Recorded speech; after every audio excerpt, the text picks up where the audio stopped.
Sebelumnya, Sotiotu Namo Buddhaya.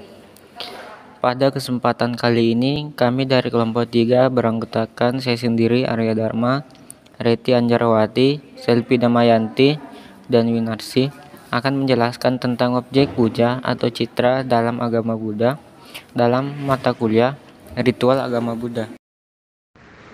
Berikut adalah pokok pembahasannya, yaitu objek puja atau citra Buddha.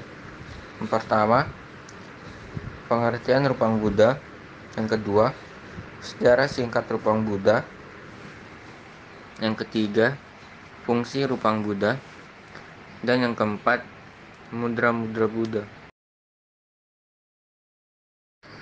Selanjutnya, objek puja dalam agama Buddha. Yang pertama, stupa atau cetya. Objek yang dapat dipuja adalah stupa atau cetya yang sengaja didirikan untuk menyimpan relik Buddha. Stupa atau cetya dibagi menjadi 3, yaitu Sarika Cetya, Paribhogika Cetya, Udesika Cetya.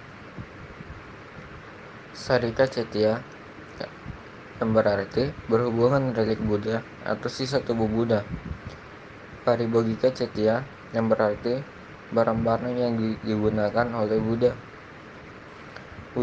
Udesika Cetya yang berarti penggambaran tentang beliau. Dengan demikian, stupa atau cetya yang menyimpan relik Buddha dalam suatu objek yang selayaknya untuk dipuja.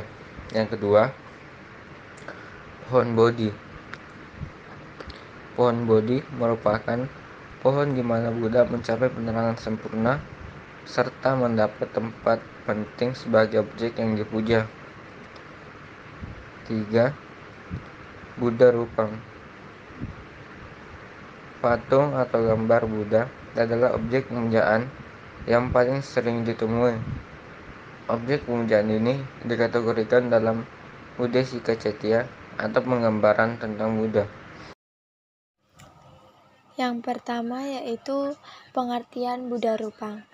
Buddha Rupang sering disebut Buddha Patima, adalah bentuk tiruan diri Sang Buddha yang baru muncul ratusan tahun setelah sepeninggalan beliau, yakni sekitar setelah Jambudipa atau India kuno mendapat pengaruh budaya Yunani.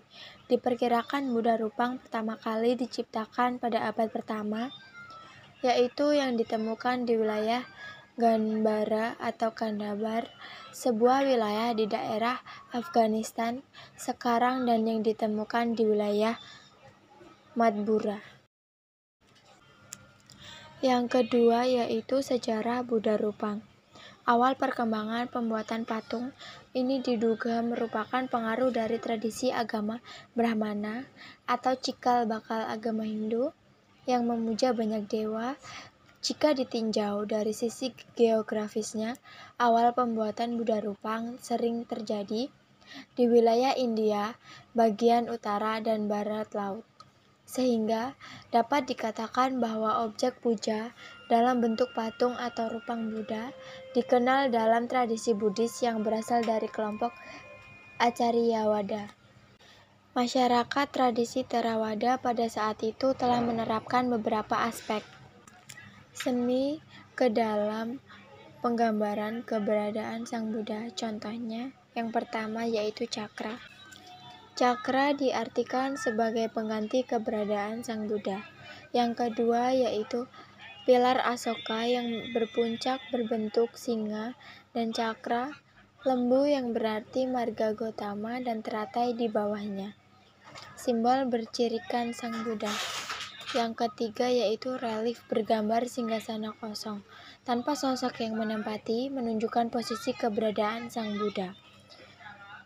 Yang selanjutnya yaitu pahatan tapak kaki Sang Buddha bersimbol cakra dan 3 butir permata, menunjukkan Tiratana sebagai wakil keberadaan Sang Buddha. Yang terakhir yaitu patung para dewa dan manusia menghormati Sang Buddha yang disimbolkan dalam bentuk Dhammacakka. Dengan berubahnya cara berpikir masyarakat dari waktu ke waktu, Kehadiran Buddha Rupang berangsur dapat diterima secara umum, mencakupi di kalangan Theravada juga. Buddha Rupang ini di kemudiannya dikukuhkan sebagai salah satu jenis Udesika Cetya dan termasuk salah satu objek pujaan paling digemari dibandingkan objek pujaan jenis lain. Selanjutnya, fungsi Buddha Rupang. Dalam konsep Buddhis Rupang diartikan sebagai lambang kebudaan. Rupang juga merupakan simbol sang guru yang digunakan sebagai objek puja bakti. Jadi, fungsi Buddha Rupang adalah sebagai lambang dan kesempatan untuk merenungkan ajaran sang guru. Selanjutnya, mudra-mudra Buddha. Dalam bahasa Sanskerta, artinya lambang atau sagel adalah gestur atau sikap tubuh yang bersifat simbolis atau ritual dalam Hinduisme dan Buddhisme.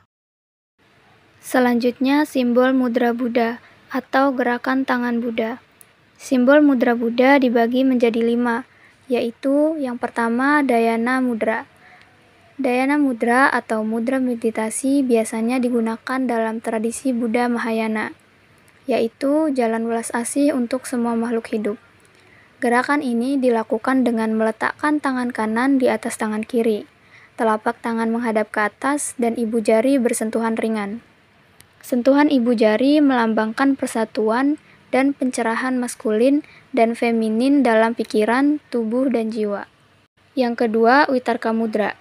Vitarka mudra yaitu pengajaran atau diskusi. Digunakan dengan ikonografi Buddha untuk melambangkan transisi Dharma atau ajaran kebenaran Buddha. Dalam mudra ini, ibu jari dan jari telunjuk saling bersentuhan, menciptakan lingkaran yang melambangkan aliran kebijaksanaan yang tak terputus. 3 jari lainnya mengarah ke langit dengan telapak tangan menghadap keluar. Ini diadakan di sekitar level dada. Yang ketiga, Dharma Cakra mudra. Dharma Cakra mudra yaitu mudra roda Dharma. Kata Dharma Cakra mengacu pada pemutaran roda Sang Buddha dan bagaimana mereka dibawa ke dunia. Kedua tangan digunakan dalam mudra ini. Jari telunjuk kanan menyentuh ibu jari kanan dan jari telunjuk kiri menyentuh ibu jari kiri, sehingga tercipta 2 lingkaran atau roda. Telapak tangan kiri menghadap ke dalam di depan telapak tangan kanan yang menghadap keluar. Mudra ini biasanya diadakan di depan hati. Yang keempat, Namaskara mudra. Namaskara mudra atau Anjali mudra biasanya diambil sebagai mudra sikap persembahan dan pengabdian.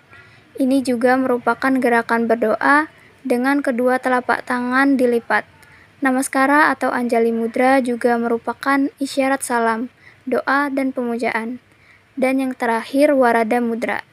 Warada mudra adalah mudra, dan itu menunjukkan gerakan tangan dan melambangkan pemberian anugerah. Untuk Warada mudra, tangan kanan digunakan. Itu diulurkan dengan telapak paling atas dan jari-jari mengarah ke bawah. Sekian materi yang dapat kami sampaikan, kurang lebihnya kami mohon maaf. Sekian, terima kasih. Sotihotu, Namo Buddhaya.